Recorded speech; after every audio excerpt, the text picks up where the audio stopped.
Hey guys, there was a time in this country where 22 veterans a day took their own lives. Now that number's going down, but anything above zero is unacceptable. Vets, we love you. You got a place here. We back to blue over here. We support Leo. How you do that, Scab? Well, we don't break the damn law. And finally, if you are an addict, never quit quitting. Well, welcome back, my friends, to another rousing rendition of Choir Boys Cutlery Outdoors, a Fennec Fox, rendition, if you will. Now, guys, listen. I said in this third year, going into this third year, which June 23rd will start our third year on YouTube, I wanted to be challenged. This is a challenge. This is the Fennec Fox. It is sold by CARNIVORA. It was designed by KRAMER. It was forged by my guy Shayne over at Shayne, Indonesia. Now, let me give you just some quick specs on this thing. The handle has micarta handle scales. It is full-tang construction. It's made out of 5160. The handle, the grip, is 13.5 inches long. The blade from tip to hammer pole is 9 inches long. The top cutting edge is around 5.5 inches long. The bottom cutting surface is 6 1/4. It is 1/4-inch blade stock again.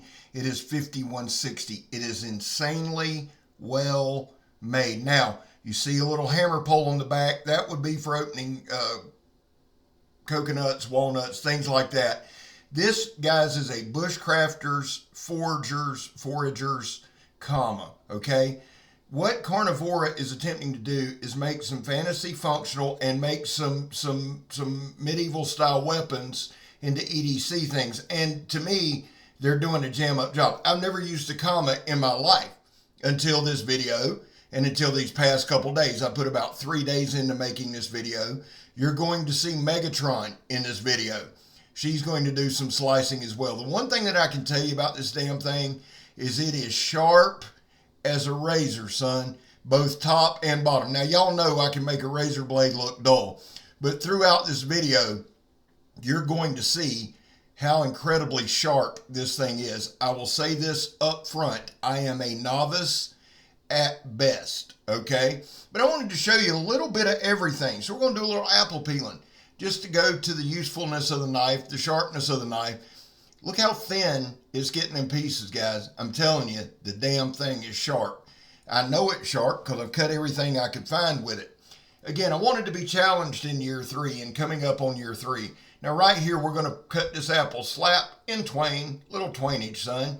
You're going to see a lot of this through the thing. Now, with this being a forger's comma, basically what a comma is it was a feudal agricultural tool in Japan that became a weapon. Like many bladed weapons became, it started off as some kind of agricultural tool. Now, with this thing being so sharp, it has a lot of features we're going to go through.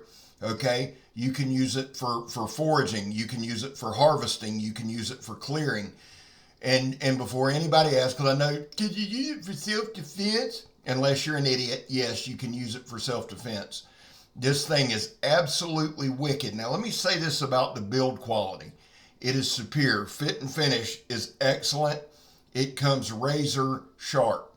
The handle scales, like I said, are micarta, okay? Very comfortable in hand, big grip on it, and it's fun, guys. It's a lot of fun, and it's easy once you get the groove of it. And it took me a little bit to get the groove of the swing. I found out in my natural swing, guys, I have somewhat of a hook, all right? So I had to adjust a little bit. If you're harvesting, say, palmetto ends to build a shelter with, if you're clearing a path through the woods, if you're searching, if you're foraging, this thing is an amazing tool. You're going to see me just basically cut some shrubbery, go straight through it. I like using these palmettos and vines because there's a lot of bounce to them. You have to hit them cleanly. But I'm going to tell you guys, this thing is sharp. Watch here. First swing, drove all the way through it. Now, it gets cleaner as it goes. Right here again, clean as it goes. Just some water hose. A lot of the things I wanted to do, guys, I wanted to do to show you the sharpness level of it and how it functions. Cut it. There we go. Talk shit to the thing, Scab. There you go. Son, you never know what you're going to get on CCO.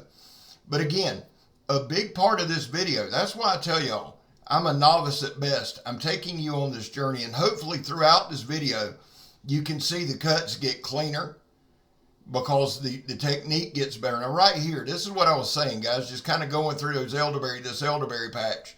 Went through, collected a bunch up. This thing just moves it. If you're clearing for a campsite, you can root with it, you can grub with it. It is devastatingly sharp, and it swings very, very fast. And you see those vines right there? Just go straight through them, man.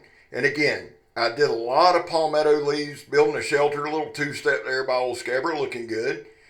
Cuts it clean, man. I mean, just straight through clean. And again, have to adjust the swing. Could I see EDCing this on a camping trip? You're damn right. I got some camping trips coming up this year. I'm definitely taking it. Definitely going to put it to the test. The thing is this, guys. It's a tool. I think before anything, it's a tool.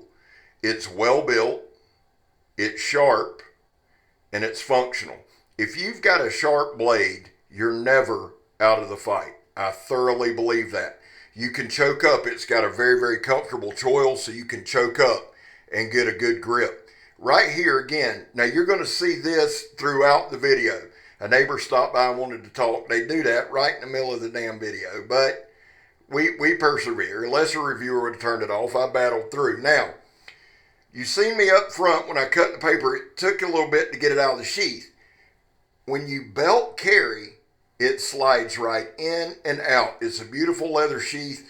And again, now this little test right here, we're just making sure the edges don't chip, no damage, nothing like that.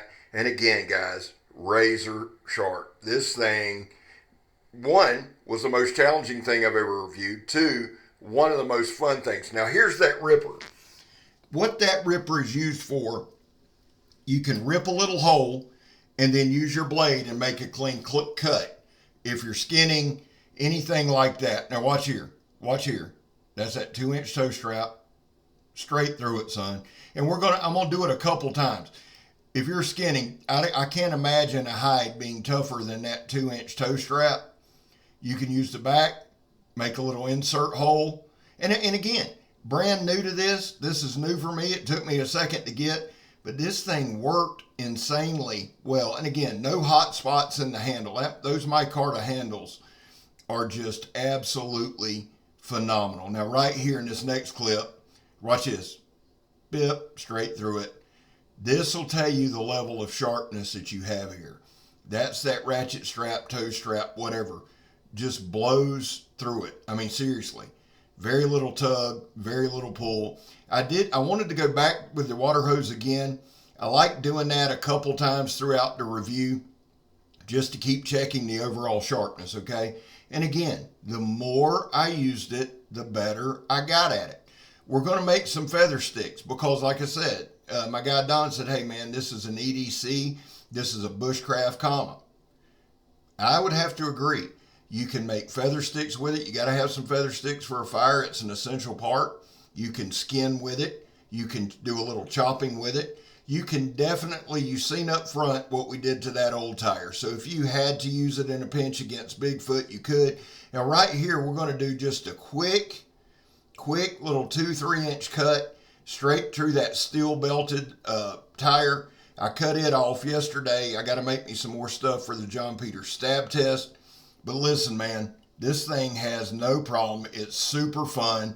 And again, it's more me getting used to the angles. It cut about a 3-inch gap. You'll be able to see that. It gashed it really, really well. And then right near the rim, the thickest part of the tire, we do a couple of quick chops. Right there, great penetration. We're going to do one more. And again, it's probably a quarter inch down there, if not thicker. And you can see how deep this thing penetrates, man. If you had to use it against a Sasquatch or whatever, it will get the job done. Great penetration. Now, the back edge. Again, this thing's, for me, it made some really, really nice, fine feather sticks. If you wanted to do a little planing, you could do that. An overall great tool. There's no hot spots on the handle. There's no hot spots in the blade. It handles very well. What I found was The longer I used it, the better we got at it. Right here, we're going to just make a couple of quick chops. Did have to adjust for the angle a little bit, but not a big deal. It's a learning curve. Look at that deep, deep bite in there, and it worked incredibly, incredibly well. You want to make a steak with it, some kind of tent steak, easy to do, super sharp. And again, I am just a firm believer, if you have a sharp knife, you're never, ever out of the fight. Great job on to Shayne for all that. Really, guys, I'm going to take a quick second to do some quick shout outs. Listen, shout out to Brandon Thrasher. I put out a video earlier today, and we're shouting out Freedom Frog Gear. Go check that video out. Brandon Thrasher is adding a knife to that, so shout out to him. Check that out. Shout out to Donnie B All-day. Shout out to Joe, Steel Forged and Fire Sword and Knife. And my two guys, Karl Ruedger and Eric Husyan, trying to get to 1,000. Shout out to those folks. Check the description, guys. There's a ton of people. Go out there, check them out. Now here I got Megatron in here swinging. Now here's why I wanted to do that. I wanted to show y'all. One, this is a tool you got to get a little used to, got a little practice in. But you could see right there, she ripped it, okay? She absolutely ripped it. You can swing it hard. Now watch here. Even when you don't swing as hard, you see that gash. This would be a devastating weapon against anything you come against. I'm telling you, it's razor sharp. It's easy to handle. We had a lot of fun. I love when Megatron gets out there with me, and we just have a blast, man. Look at that. Peeled it right off. It's the first time she's ever used one. But you can see the deep gashes. You can see the deep bites. You can see her missing. But right here, right there, just drove into it and went the full thing, man. This is a nasty, nasty weapon. But it's also a tremendous tool, a tool I love, a tool that's easy to use, a tool that Megan wanted to hit me with after a few times of doing this. But the thing gets it done. Does it work? You're damn right it works. Is it well built? Damn right it's well built. Well thought out. Great job, Don. Great job, Shayne. Just great job all the way around, guys. Look at that. Straight through it, man. And again, I wanted to show you a couple different strength levels, Megatron's and mine. And she did a great job for her first time. That thing is just wicked. I know I'm going to hear it, so I'll say it now. It is a zombie killer. Off with the head. There goes Scabber. Now, you just see, man, it's got some devastating cuts. Here's that hammer pole. There's also a slight hammer pole on the bottom of the handle if you wanted to bust some walnuts and things like that. Guys, I love you. Mikey says it best. Everything's going to be okay. I'm Scab. You're not. I'm gone.